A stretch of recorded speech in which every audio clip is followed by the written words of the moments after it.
दोस्तों, अगर आप कोई चीटिंग केस के अंदर फंस गए हो तो आपको कैसे निकलना है, आपको कैसे जमानत लेनी है, आपको कैसे छूटना है, मैं आपको आज बताऊंगा दोस्तों। तो अगर आप कोई चीटिंग केस के अंदर फंस गए हो तो पहले आपको अपना केस जो है उसको गौर से देखना है दोस्तों। डायरेक्ट वकील के पास सीधा नहीं चले जाने हैं। आपको ये भी देखना है, जेल के अंदर आप गए हो तो वो देखना है कि वो ये केस के अंदर कौन सा वकील चलेगा। पहले किसी की एडवाइस ले लो फिर वकील रखो। ऐसे ही वकील मत रख लेना, नहीं तो आप पछताओगे, आपका पैसा भी जाएगा और जमानत भी जल्दी नहीं होगी।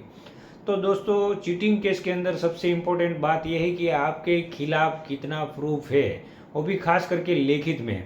जैसे कि आपने चेक दिया है या फिर आप ऐसे चीटिंग केस के अंदर फंस गए हो कि जैसे आईपीसी 467 468 लगती है। जैसे कि कोई डॉक्यूमेंट है, आधार कार्ड है या पान कार्ड है या फिर कोई से सरकारी डॉक्यूमेंट है, उसके अंदर छेड़छाड़ करके उसका आपने दुरुपयोग किया है और उसके अंदर आपकी साइन है, तो आपको बहुत तकलीफ पड़ेगी। आपको चार्जशीट से पहले उसमें आपको जमानत नहीं रखनी है, वो नहीं मिलने वाली है। क्योंकि ऐसे केस में 100% अभी तो ऐसा हो गया कि चार्जशीट के बाद ही जमानत मिलती है, वो भी सेशंस कोर्ट से लगभग नहीं मिलती है, हाईकोर्ट ही जाना पड़ता है मित्रों। तो अगर ऐसे कोई केस में आप फंस गए हो तो ये आप ध्यान रखो कि पहले आप अपना पैसा बर्बाद मत करो। चार्जशीट के बाद ही आप बेल रखो, सेशन में रिजेक्ट करवा के सीधा हाई कोर्ट, अगर वहाँ अच्छी बेंच है तो उसमें जमानत रखो, जल्दबाजी मत करो। वहाँ भी अगर आपने जल्दबाजी किया तो वहाँ भी आपकी जमानत रिजेक्ट हो सकती है। दूसरी बात कि अगर आपने ऐसा कोई भी चीटिंग के अंदर आपने साइन नहीं किया है या फिर कोई भी डुप्लीकेट डॉक्यूमेंट जो बने हैं उसमें आपकी कोई साइन नहीं है, आपके खिलाफ ऐसा कोई एविडेंस नहीं है, तो फिर आपकी जमानत चार्जशीट से पहले भी हो जाएगी।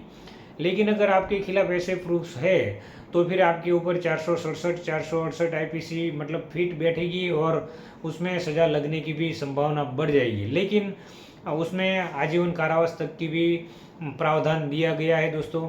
तो उसमें जमानत तो ज़रूर चार्जशीट के बाद मिल जाएगी, लेकिन उसमें सज़ा लगने का पूरा चांस है दोस्तों। तो ऐसे कोई केस अगर ऐसा कुछ भी होता है तो ऐसे केस में आप ना फंसे, वो खास करके ध्यान रखें। कोई भी आपको लालच दे या लोभ लालच दे तो ऐसे केसों में मत फंसे, क्योंकि उसमें दूसरा कोई एविडेंस की ज़रूरत नहीं रहती है। आपने ऐसा साइन कर दिया, आपने डुप्लीकेट डॉक्यूमेंट बनाया है, तो वही एक बड़ा प्रूफ हो जाता है आपके खिलाफ।